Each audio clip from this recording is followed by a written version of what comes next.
पाकिस्तान में इंतखाबात इस साल हों या नए साल में, लेकिन सियासी जमातों की जानिब से तैयारियों की मनसूबाबंदी जारी है। तंजीमी इजलास में हल्का NA 130 के उम्मीदवार हाफिज मियाँ हबीबुर रहमान, मेंबर पंजाब असम्बली के लिए उम्मीदवार नासिर महमूद खमन, पाकिस्तान मरकजी मुस्लिम लीग लाहौर के जनरल सेक्रेटरी इंजीनियर हारिस डार समेत इलाके की आवाम ने भरपूर शिरकत की।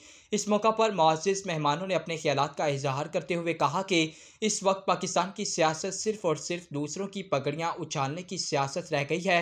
हाफिज मियाँ हबीबुर रहमान ने अपने खिताब में कहा कि पाकिस्तान मरकज़ी मुस्लिम लीग का मंशूर वही है जो 1400 साल पहले हमारे नबी हज़रत मोहम्मद सल्लल्लाहु अलैहि वसल्लम ने हमें तालीमात दी।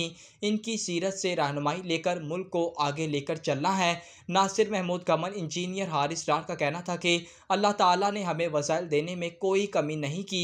आज लंडे के लिबरल हुक्मरान मुल्क पर काबिज हो चुके हैं, जिन्होंने हमें बरादरियों में तकसीम करके रख दिया है।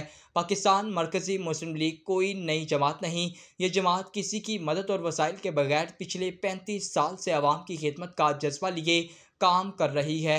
नए ओहदेदारान से उम्मीद करते हैं कि वो अपने हल्के की आवाम की बिला तफरीक खिदमत के लिए कोई कसर नहीं छोड़ेंगे। रिपोर्ट कर रहे थे HM Fayaz, prime star news, Lahore.